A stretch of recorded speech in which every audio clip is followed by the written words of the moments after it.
Alright, so not that I really want to talk about it, but I feel as if I should talk about that disturbing case in Massachusetts. And listen, so this lady is significantly younger than I am. Apparently, this crime occurred even a couple of years ago.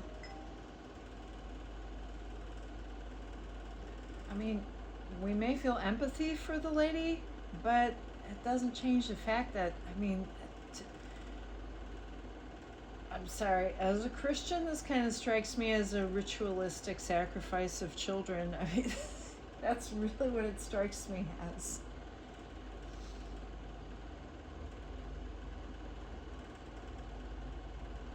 It's just it was so planned out, and it was so methodical, sending her husband out to get some things, to the CVS, and then methodically doing it to them in the basement. I don't want to talk about the manner of death. It's too gruesome. There's some details we prefer not to relive. Very methodical. But listen, I believe her when she said she heard a voice tell her, "This is what you have to do, and then you have to do it to yourself." Oh, I believe it. I do believe it. But yeah, this is the thing that doesn't reduce the severity of the crime and the absolute atrocity that is. I saw something on YouTube just recently about some mummy that they found in Peru that had been sacrificed as a child, and they reconstructed her face and everything. And precisely a year ago, or, well, I don't know, approximately precisely, it said it was a year ago, somebody commented how sad it was for those children sacrificed. Those that had born them and nurtured them ended up killing them. Yeah, yeah. Are they saying that about this privileged woman in Massachusetts? I mean, didn't she have all the privilege in the world? Tell me what privilege box she didn't check off, other than she wasn't a Kardashian. Okay, well, she wasn't a Kardashian, so she didn't have Kardashian privilege. Not to drag them into this, but the woman had every advantage. She wasn't a low IQ person, right? I mean that sounds kind of mean to even call somebody low IQ, but I mean, if you can be a labor and delivery nurse, as she was apparently, then you're not stupid. And if your husband is making $400,000 a year and you live in a nice, comfortable, upper middle class neighborhood, why couldn't you have sent your children to daycare? I mean, my parents never made that much. I mean, even their combined incomes were never that much, although both of them had professional degrees and professions, I should say.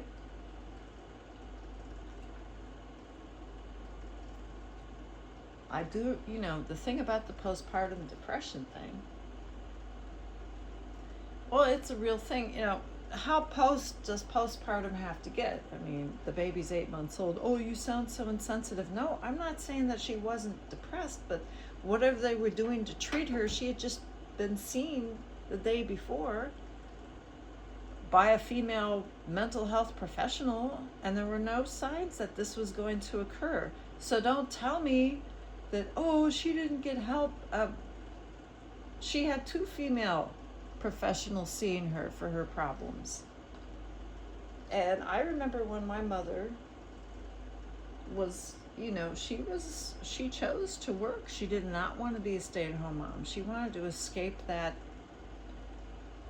depressing reality any way she possibly could. Of course she did. I mean,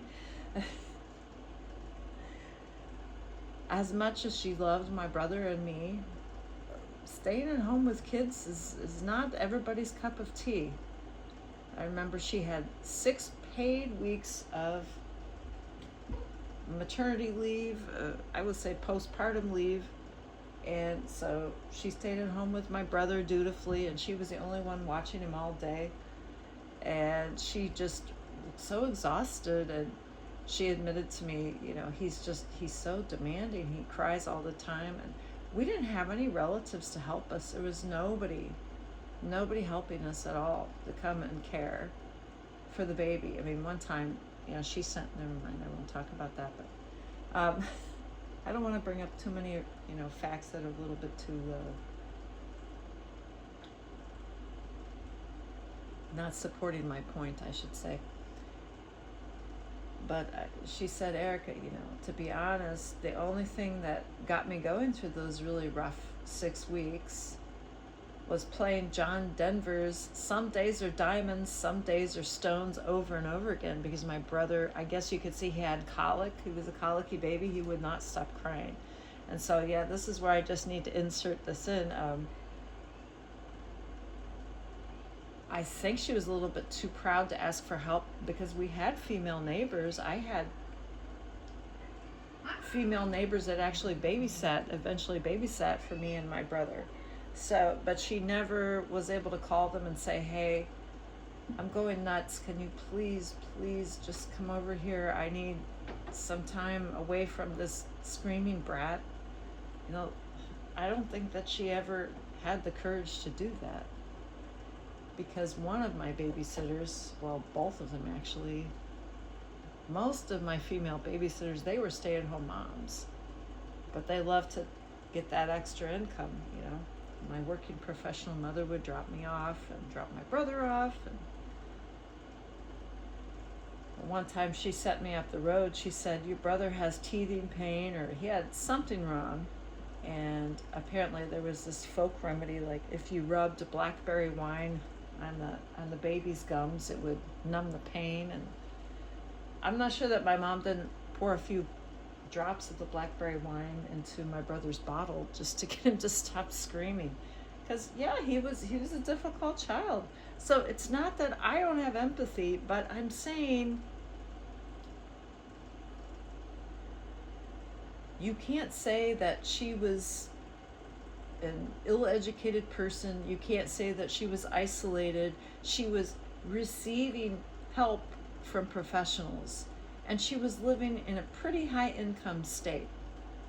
And I'm very sorry that she didn't receive the supposed support that she needed, but I don't understand, if professionals were seeing her on a regular basis, why this could not have been anticipated. And then we can talk about the drugs, that they prescribed her, that maybe they thought they were going to help her and they made things worse. I saw this comment from one lady on YouTube who said she got the Depo-Provera shot, which I did too, and I stopped getting it because it was causing me some very alarming side effects. This woman, I believe women when they say things like this. This didn't happen to me, but she said, after I got this shot, I heard a voice in my head telling me to kill my kids, or something like that. I mean, honestly, folks, let's not dismiss that as a possibility, that these side effects, these antidepressants, and some of the other pharmaceuticals that they're prescribing to people are making them a little bit nutso. I mean, not just a little bit nutso, it's pretty extreme when you do what that lady did in Massachusetts. And also, think about that phone call that we heard, the recorded phone call, where the guy who, am I allowed to use the word stabbed the girl on the bus, or she's just getting off a shift, working, a hardworking immigrant, the kind we all love, because she's just earnest, hardworking, humble, and she's just nice and sweet and unsuspecting, and she goes and rides public transit, and some guy, he said that they put substances in his brain. Do you remember that? The jailhouse call that he had, between him and his sister? He said, they put substances in my brain, and that's why I did it.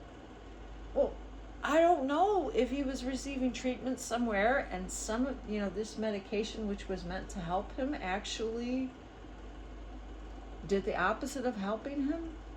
this is the thing, you know, we need to really examine things. But probably the most disturbing thing is people, women coming out and supporting her, and well, that maybe they're imagining, oh, you must feel so terrible that you did this. I remember there was a man, oh gosh, I want to say it was maybe over a decade ago, in an upper class area, in proximity to my city, and he went nuts, and he was left alone with the kids for a little while, and he went nuts. He wasn't the only guy that did this, and they could say he snapped, but you can't say, you know, and he did unalive his kids. And people on the radio were saying, well, we're trying to understand because he wasn't economically depressed, you know, he wasn't underprivileged. No, folks, I mean, this is the thing. Making excuses, well, because it's a woman, we have to rally around her. I don't know, like, what's next? Like, let's rally around Charles Manson because he couldn't help killing people. It was just his depression for what? Being a midget or something. I don't know, like midget depression. I don't think he was that tall, was he? I mean, I don't know. Maybe that sounds mean and insensitive, but it's like, how ridiculous are people? How silly are you? It's not the person. I don't want somebody to die of humiliation. I don't want them to,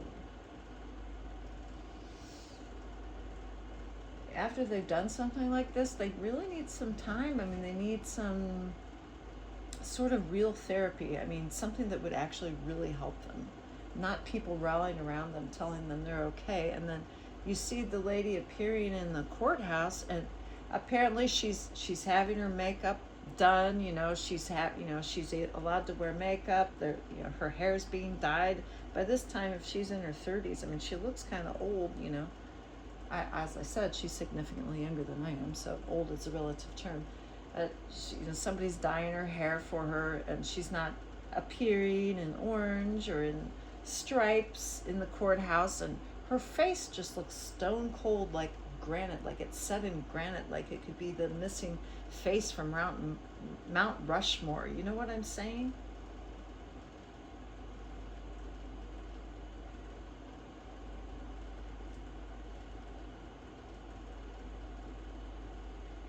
So I'm just circling back to, well, I'm still hovering around my thesis that this was really just a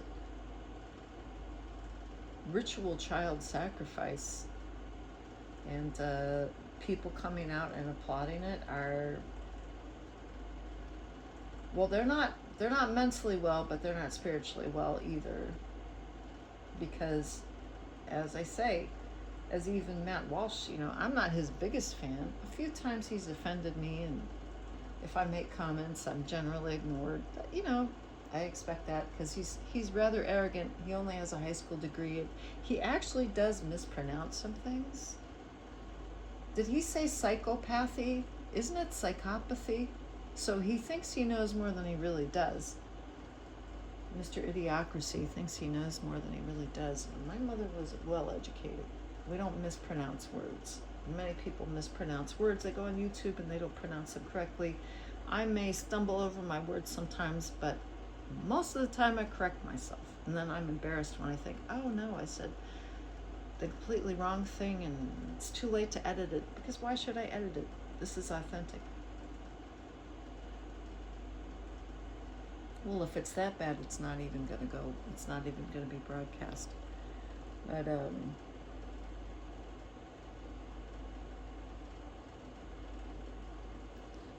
you have to understand, this woman and these women that support her, was it Matt Walsh or the other guy?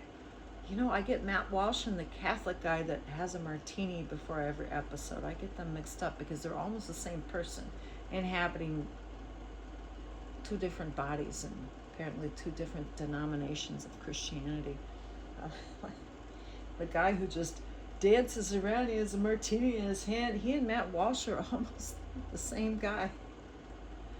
Except one is staunchly anti-alcohol and wears a plaid shirt, and the other guy, he's a little bit loosey-goosey and he dances around with a martini. Well, whatever. One of those guys was marveling, oh, those women that are rallying for her, that are rallying in her support outside the courthouse, they just look so normal. I guess they look normal to you. I mean, what's abnormal to you? Now that sounds a bit discriminatory. Well, most of them seem to be young and blonde, with that straight blonde hair, and attractive and thin, most of them. It's not a bunch of people with tattoos and piercings and weird colored hair and everything. Not that makes you a bad person, but that's what he meant by normal.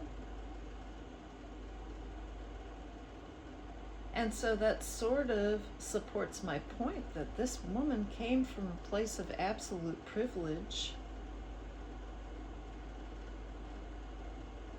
And I know women say, oh, don't judge, Jesus said don't judge, but he also said go and sin no more, right? I mean, this is just an absolute horrific sin. If some woman in a trailer park had done what she did, would anybody, or an Indian reservation, would anybody have empathy for her at all?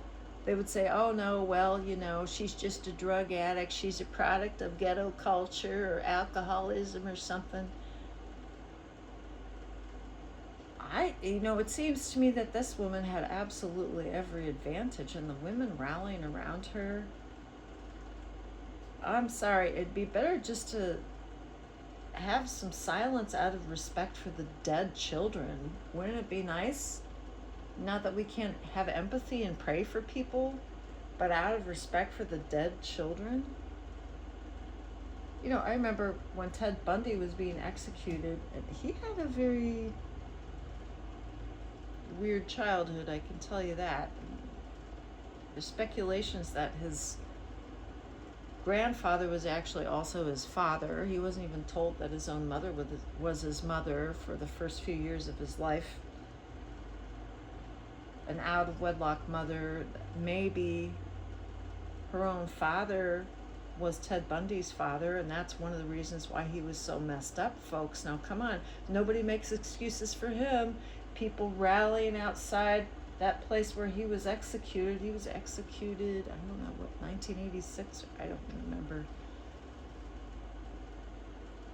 Because when you're a teenager, you're just like, well, isn't that interesting? All this weird stuff in the news, like, they're just, burn in hell, we can't wait till he's dead. And what he did was terrible. But you notice, I saw an interview of his female cousin. He didn't attack his own relatives. It's not good that he killed strangers in a horrific way, but somehow he was able to restrain himself from killing his own relatives, which is more than you can say for this woman. So she's no feminist hero to me. Signing off. Praise the Lord.